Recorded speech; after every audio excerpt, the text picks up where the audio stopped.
Good morning students. आज की class में हम लोग लेसन 5.1 के क्वेश्चंस के बारे में चर्चा करेंगे। लेसन 5.1 के फर्स्ट क्वेश्चन देखते हैं। Which of the following statements are true and which are false. यानी यह आने वाला जो भी स्टेटमेंट हमारे पास में है, ये ट्रू फॉल्स स्टेटमेंट है।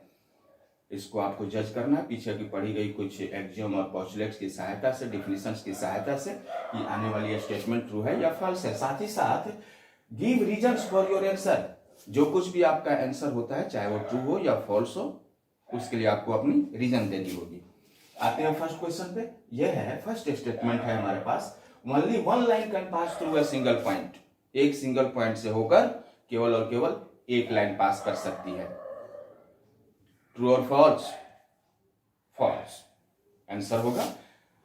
This statement is false. अब रीजन बताना पड़ेगा, तो रीजन में लिखेंगे we know that from a point there are infinitely number of lines that passes through it. हमें पता है कि एक पॉइंट से एक से ज्यादा लाइन्स पास कर सकती हैं। हाँ, यही ये दो पॉइंट्स होती तो एक लाइन पास कर सकती थी, केवल और केवल एक लाइन, लेकिन एक ही पॉइंट से infinite number of lines pass कर सकती हैं।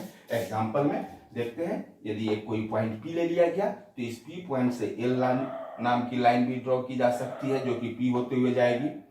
फिर इसी पी पॉइंट से एम नाम की भी एक लाइन ड्रॉ की जा सकती है, जो इस पी पॉइंट से जाएगी, और एन नाम की भी लाइन ड्रॉ की जा सकती है, जो कि उसी पी पॉइंट से होकर जा रही है। इस तरह हम देखते हैं कि एक दो तीन ही नहीं, बहुत सारे अनगिनत लाइंस इस पी पॉइंट से होकर पास कर सकते हैं। तो ये हमारा स्टेटमेंट दिया गया स्टेटमेंट कैसा स्टेटमेंट है? फॉल्स स्टेटमेंट है। ओके, फर्स्ट नंबर का ही सेकंड क्वेश्चन है, यह भी ट्रू फॉल्स है। इसमें भी आप अपना आंसर दीजिएगा, ये ट्रू है या फॉल्स है, साथ ही साथ इसका रीजन भी बताना है। सेकंड क्वेश्चन है there are infinite number of lines which pass through two distinct points.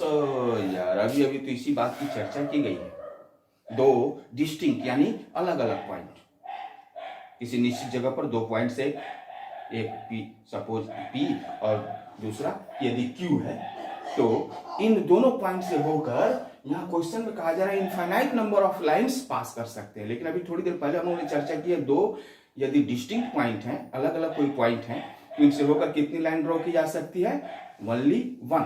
और इसके लिए रीजन के लिए हम लोग ने अभी अभी जस्ट एक्सियम 5.1 पढ़ा था, उसके बारे में चर्चा करेंगे। तो यहाँ इसका आंसर होगा this statement is also false. Reason axiom 5.1 हमें कहता है given two distinct points there is an unique line that pass through it them. कोई दो अलग अलग पॉइंट्स दिए गए हैं, यहां से होकर, इन दोनों पॉइंट से होकर केवल और केवल एक ही लाइन पास कर सकती है। सपोज एक पॉइंट पी, दूसरा पॉइंट है क्यू। इन दोनों पॉइंट से होकर हम देखते हैं कितनी लाइन ड्रॉ की जा सकती है। तो पी से होते हुए एक लाइन जाती है जो कि क्यू से होते हुए चली गई एल। दूसरी लाइन कोशिश करते हैं हम ड्रॉ करें, जो कि पी से होते हुए, और यार क्या यह एम स्ट्रेट लाइन है?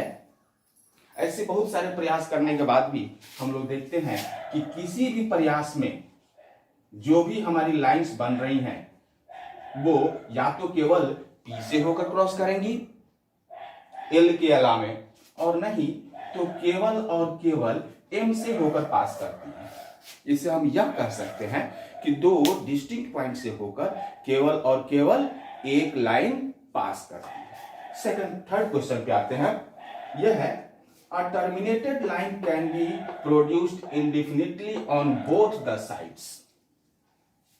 टर्मिनेटेड लाइन, जिसकी चर्चा हम लोगों ने लाइन सेगमेंट के रूप में करके देख ली है। टर्मिनेटेड लाइन को बोथ साइड्स में, दोनों दिशाओं में बढ़ाया जा सकता है। सही या गलत? ट्रू और फॉल्स? हमें तो सर ये स्टेटमेंट ट्रू दिखाई दे रहा है, और इसके लिए शायद आप लोगों ने कोई पोस्टुलेट पढ़ा है। Yes, clearly it is a true statement. Postulate 2 हमें यह बताता है कि a terminated line can be produced indefinitely. Terminated line को इंडिफिनिटली हम लोग प्रोड्यूस कर सकते हैं। यहाँ एग्जाम्पल के तौर पर एक P पॉइंट और दूसरा Q पॉइंट देखते हैं। P से लेकर Q तक एक लाइन सेगमेंट ड्रॉ किया गया, तो क्या अब P की डायरेक्शन में इसे बढ़ाया जा सकता है? एकदम बढ़ाया जा सकता है। क्या Q की डायरेक्शन में बढ़ाया जा सकता है? बढ़ाया जा सकता है। तो यह स्टेटमेंट हमारा कैसा स्टेटमेंट है? ट्रू स्टेटमेंट है। ओके, नेक्स्ट क्वेश्चन है, if two circles are equal then their radii are equal. यदि दो सर्कल इक्वल हैं तो इन दोनों सर्कल के रेडियाई भी आपस में इक्वल होंगे। क्लियरली हम लोगों ने जहां अपना देखा था यूक्लिड साहब के पोस्टुलेट में, पोस्टुलेट नंबर 3 में, पोस्टुलेट 3 में देखा था कि किसी एक प्लेन पर किसी भी एक पॉइंट पर किसी भी रेडियस का हम चाहे तो सर्कल बना सकते हैं। तो पहले एक सर्कल हम ड्रॉ कर लेते हैं। सपोज इस पॉइंट P पर हम लोगों ने एक सर्कल ड्रॉ कर लिया। इसका रेडियाई मान लेते हैं हमारा ये OA हो गया। अब इसी सर्कल के बराबर एक और P डैश नाम के सर्कल को ड्रॉ करते हैं, जो कि सेंटर हो जाएगा O डैश, और इतना ही बड़ा सर्कल ड्रॉ करते हैं। इसकी रेडियाई को चेक करते हैं तो पाते हैं O डैश और A डैश ये दोनों आपस में इक्वल है। क्लियर है? फिफ्थ क्वेश्चन है, if AB equal PQ and PQ equal XY then AB also equal XY।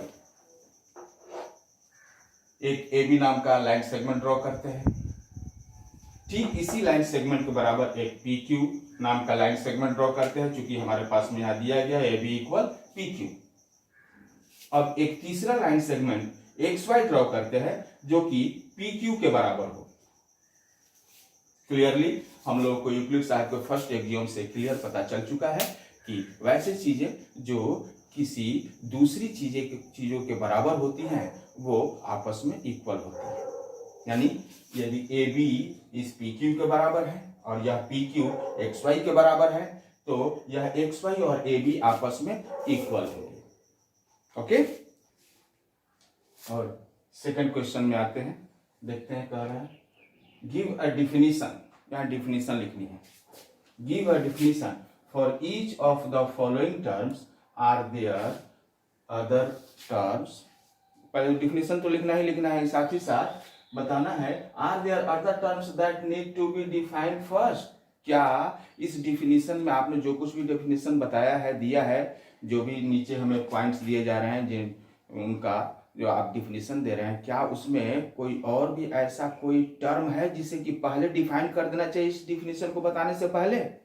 तथा साथ ही साथ what are they and how might you define them, वो क्या है और उन्हें आप कैसे डिफाइन कीजिएगा। आते हैं फर्स्ट क्वेश्चन में, देखते हैं। फर्स्ट क्वेश्चन है पैरेलल लाइंस। पैरेलल लाइंस की डिफिनीशंस बड़ा क्लियर है। Two lines in a plane are said to be parallel. दो लाइन किसी एक प्लेन में है तो उन्हें हम पैरेलल उसी केस में कहेंगे if they have no point in common. उन दोनों लाइन में कहीं भी कोई भी जो हमारा पॉइंट है वो कॉमन नहीं हो, यानी वो दोनों इंटरसेक्टिंग लाइन नहीं हो, एक दूसरे को कहीं काटे नहीं। यानी इसे ऐसे भी कह सकते हैं यानी उनके बीच की परपेंडिकुलर डिस्टेंस हर जगह पर इक्वल हो, तो इन दोनों लाइन को हम लोग पैरेलल लाइन कह सकते हैं। और अपनी इस डिफिनीशन में हमने देखा है कि यहाँ पर पॉइंट नाम का एक टर्म आया है, पॉइंट एक टर्म आया है जो अनडिफाइंड है, पहले इसकी डिफिनीशन दे देनी जरूरी होगी। सेकंड क्वेश्चन है हमारे पास परपेंडिकुलर लाइंस। परपेंडिकुलर लाइंस, इनका डिफिनीशन जो भी बड़ा आसान है। Two lines in a plane are said to be perpendicular. दो ऐसे लाइन किसी एक प्लेन में बने हुए हैं तो उन्हें हम परपेंडिकुलर कहेंगे कब? If they intersect each other, यदि वे एक दूसरे को इंटरसेक्ट करते हैं एट वन राइट एंगल, एक राइट एंगल पर यदि वो एक दूसरे को इंटरसेक्ट करते हैं तो उन दोनों लाइंस को हम लोग क्या कह सकते हैं? परपेंडिकुलर लाइन कह सकते हैं। यहां पर भी एक राइट एंगल जो हमारा आया है, वन राइट एंगल, यह अनडिफाइंड टर्म के रूप में आया है। ओके, थर्ड क्वेश्चन है लाइन सेगमेंट।